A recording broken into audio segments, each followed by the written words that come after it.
성도님들 반갑습니다. 7월 28일 목요일 말씀 묵상입니다. 오늘 묵상 본문은 시편 88편 1절에서 18절 말씀입니다. 먼저 표제를 통해 시편 88편의 배경을 간단하게 살펴봅시다. 고라 자손의 찬송시라는 표제가 붙어 있습니다. 하지만 이어서 본 시편의 저자를 구체적으로 소개합니다. 에스라인 헤만이라는 자가 본 시편을 기록했다고 밝히고 있습니다. 그래서 고라 자손이 기록한 시편은 아니지만 고라 자손의 찬송 시편들 가운데 포함되어 전해진 것으로 보입니다. 이어서 표제를 보면 헤만의 마스길이라고 기록되어 있습니다. 마스길이란 단어는 교훈이란 뜻을 지니고 있으니 헤만의 교훈시라고 이해할 수 있습니다. 그리고 인도자를 따라 마할랏 르안롯에 맞춘 노래라는 어려운 표현이 이어집니다. 마할랏 르안롯이란 말은 성경 전체에 여기서만 나오는 표현으로 그 의미를 정확하게 알기는 어렵지만 비슷한 히브리어 단어를 통해 그 뜻을 유추해 보면 고통스러운 질병이란 의미를 가진다 합니다. 아마도 당시 잘 알려진 슬픈 노래의 제목으로 추정됩니다. 이상과 같은 뜻을 종합해 보면 본 시편은 개인적인 슬픈 노래, 즉 애가로 이해할 수 있으며 본 시편을 노래할 땐 마할랏 르안롯이란 슬픈 노래의 곡조에 맞추어 불렀음을 알 수 있습니다. 이제 시편의 내용을 살펴봅시다. 본 시편은 표제를 제외하고 18절로 이루어져 있는데 전체 내용이 굉장히 어둡습니다. 처음부터 끝까지 탄식의 소리뿐임을 알게 됩니다. 그래서 많은 이들이 시편들 중에 가장 어두운 시편으로 이해하기도 합니다. 먼저 본문 1절 2절 말씀입니다. 시인은 하나님께 부르짖습니다. 자신의 기도에 귀를 기울여 달라고 탄식하며 간절하게 부르짖고 있습니다. 시인이 어떤 어려움을 겪고 있는지는 정확하게 알 수 없지만 인생의 큰 어려움 앞에서 하나님께 부르짖고 있는 것입니다. 하나님의 이름을 불렀던 시인은 이제 자신의 다급한 처지를 토로합니다. 본문 3절에서 5절 말씀입니다. 자신의 영혼에 재난이 가득하고 생명은 수월에 가까웠다고 고백합니다. 그래서 무덤에 내려가는 자와 같고 무덤에 누운 자와 같다고 탄식합니다. 이런 자신의 처지는 하나님께서 기억하지 않아 하나님의 손에서 끊어진 자와 같다고 슬퍼합니다. 시인은 계속해서 하나님께 호소합니다. 본문 6절에서 9절 말씀입니다. 하나님께서 진노하심으로 자신이 이런 고난을 당하고 있다고 고백하면서 하나님께서 가까운 지인들로부터 버림받게 하셨고 그들로부터 오해받아 가증한 자가 되게 하셔서 아무데도 나갈 수 없다고 탄식합니다.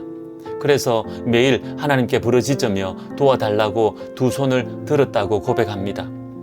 이어서 시인은 죽음의 두려움을 토로하면서 하나님께 구원의 은혜를 호소합니다. 본문 10절에서 12절 말씀입니다.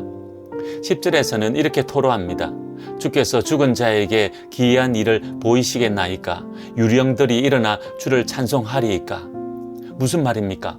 하나님께서 죽은 자에게 은혜를 베푸셔도 아무 소용없고 죽은 유령들도 일어나 하나님을 찬양할 수 없으니 아직 자신이 살았을 때 하나님의 구원의 은혜를 베풀어 달라고 호소하는 수사학적 표현입니다. 11절에서도 12절에서도 동일한 수사학적 표현으로 하나님의 인자하심과 성실하심을 그리고 하나님의 기적과 공의를 지금 베풀어 달라고 호소하고 있는 것입니다.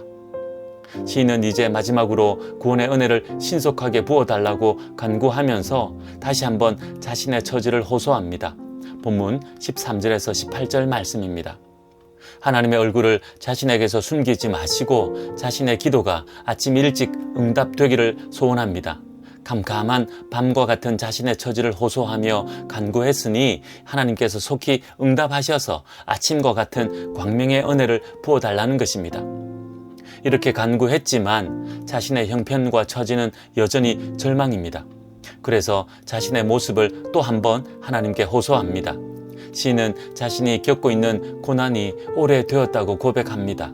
어릴 적부터 고난을 당하여 죽게 되었으며 이 일은 하나님의 진노하심이었다고 그리고 이 진노하심이 종일 자신을 둘러싸 애웠다고 탄식합니다. 그렇게 되어 사랑하는 자와 친구들이 자신을 다 떠나고 자신은 아무도 찾을 수 없다고 탄식하며 본 시편을 마무리합니다.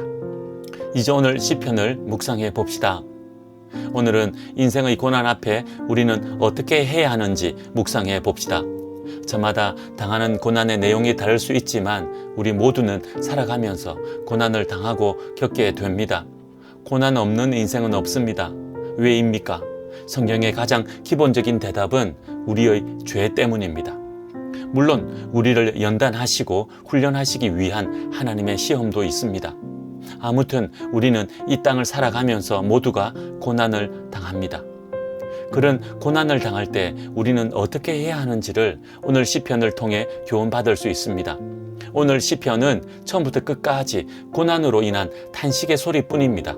다른 애통의 시편들을 보면 일반적으로 고난 가운데서도 믿음으로 하나님을 신뢰하며 하나님을 찬양하는 고백도 등장합니다. 하지만 오늘 시편은 줄곧 탄식과 호소뿐입니다. 그런데 어찌 보면 우리의 마음을 가장 잘 대변하고 있는 시편인 것 같습니다. 우리가 고난당할 때 그럼에도 믿음으로 하나님을 신뢰하고 하나님을 찬양해야 합니다. 하지만 잘 안 되는 게 우리 믿음의 수준이요 현실입니다. 오늘 시편의 시인처럼 말입니다. 죽음의 고통과 절망이 가득할 때 믿음으로 구원하실 하나님을 힘있게 바라보고 그 하나님을 찬양하며 살아야 하는 것 알지만 그렇게 행하는 것은 말처럼 쉽지 않음을 우리는 잘 압니다. 그렇다면 어떻게 해야 합니까?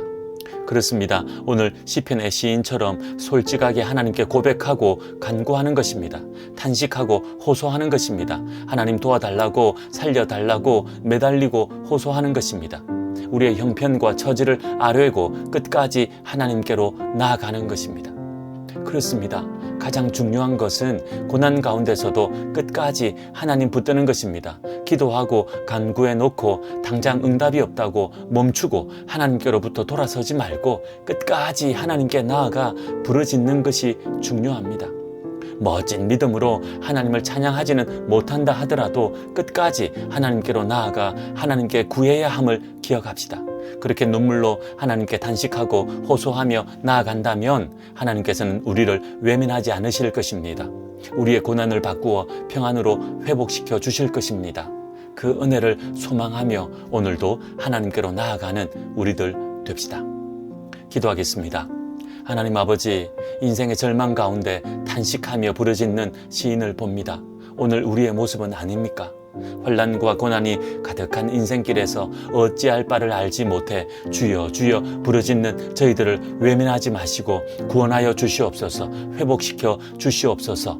어떤 절망이 닥쳐와도 주님 떠나지 않게 하시고 끝까지 주님께로 나아가 응답의 은혜를 누리는 저희들 되게 하옵소서. 예수님의 이름으로 기도하옵나이다. 아멘. 오늘은 우리 이웃을 위해 기도하는 날입니다. 환난과 고난으로 절망 가운데 있는 우리 이웃들을 위해 기도합시다. 끝까지 하나님 떠나지 않고 하나님께 간구하는 우리 이웃들 되도록, 아직 하나님을 알지 못하는 이웃이라면 인생의 환난과 고난을 통해 하나님 만나게 해달라고 간절하게 기도하는 오늘 하루 됩시다. 오늘도 믿음으로 승리하십시오.